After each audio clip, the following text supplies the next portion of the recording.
تاسو کې اکثر خلقو خزي کړی دي سو وخت کې چې د واده په ورځ ستاسو نکاح تړلې کېده مولام راوستو ګوان لاړو خزینه واک راوړو یو پکې وکیل شو دو ګوان شو امولا هغه وخت کې څه وایي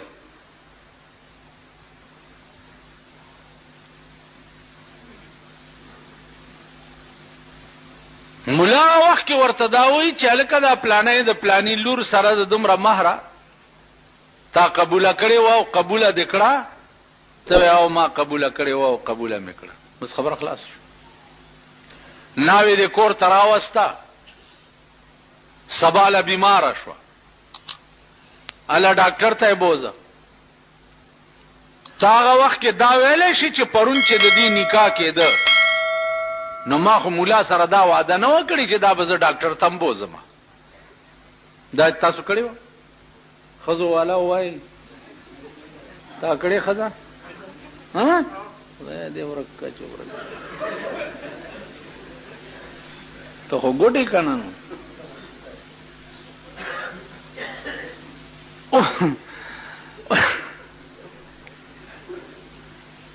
اوس ته دا ویلې شي چې ما هغه وخت کې دا خو نو ویلي چې خزه می بیمار شي خو ما ویل چې قبول کړي مې ده د ډاکټر ذمہواری خو ما نه واغست یا دا خزه وای چې ما ته جامې پکار دي ته دا ویلې شي چې بای ما د جامو ذمہواری نه واغست دا خزه وای چې مال ځان لا کورو نیسا ته دا ویلې شي چې ما د کور وعده خو نه وکړي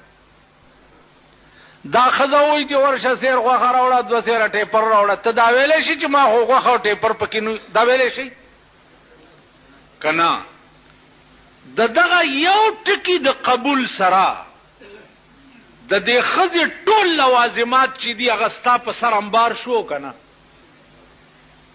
کړت پکې کولې شي او کدی کړتو کو دا خزه درنه تختی کنا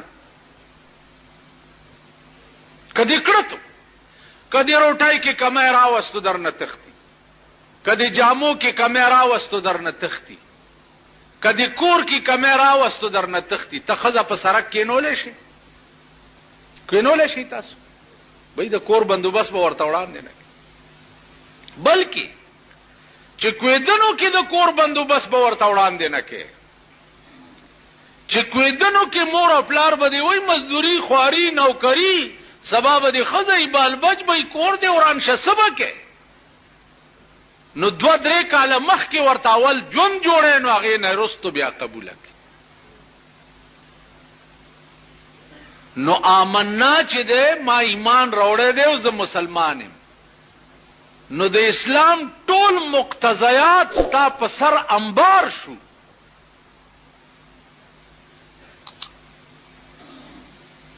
د امنا دا معنا چې زب منظم کوم زبروجم نیسم که پیسې راغی زب حجم کوم که پیسې راغی زب زکاتم ورکوم امنا دا معنا چې زب پردې مالم نخورم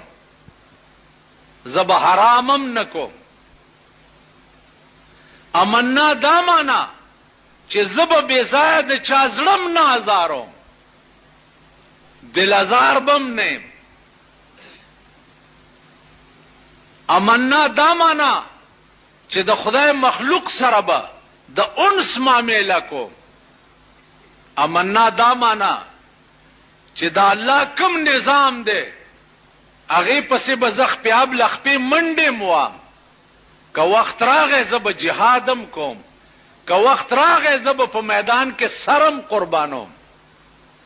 امنا دا نن امنا ټول ملک کړی ها امنا دا معنا هم دا چې دا خزه چې زما کور تراله نو دا به یو بل قانون د خدای د پاغه عمل کوي چې قرنا فی بیوتکنا دا خزه به دی په کور کې کینولی نوکرې به نه. نن ډېر خړوسانو ګورئ خزه نوکری کوي. نو چرته چې د نالت ټکه واوري نو هغه د حکیم د مور کیسه کوي. یو حکیمو نو هغه به علاج کولو نو هغه له به خزم راتلې نو د دې خزو حال به چې ولید نو چې کور ته براغه نو مور ته به وی چې مور نالت په خزو. نو مور به ویل چې بچیا بغیر زمانہ زه ډیره پاکه یم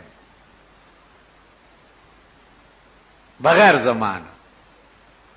مور مکه وګوره ویل نسی کې مور خو بغیر زمانہ.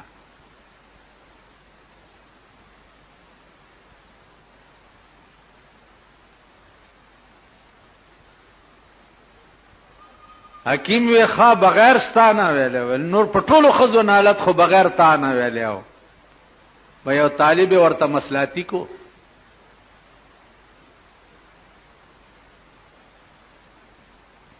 چې مصلاحتی کو نو ا طالب به کور تتلو راتلو. اوس قران چې کومه فیصله کړی دا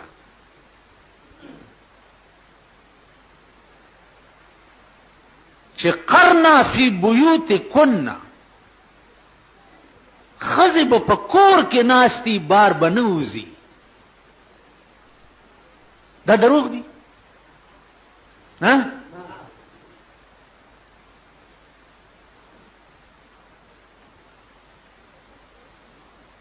کدا دروغ نه دی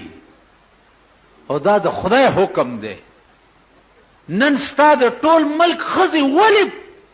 په سرکو د ګډو پشان ګرځي. دا چا خزي دي؟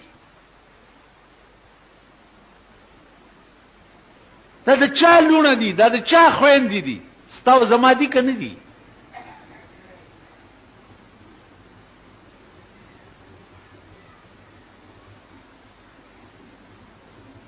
اوس چې تا د خدای حکم پریخو او د انګريز لار دی اختیار کړ چې داغي خزه بربندي ګرځي او پردو سړو سره غاړي وته او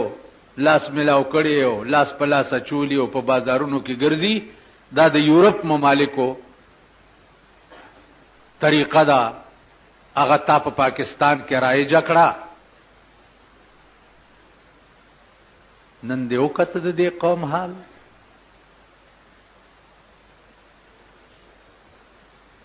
زلزلې وراله زلزلې نه د طوفان نوح انتظار کوي پاکستان.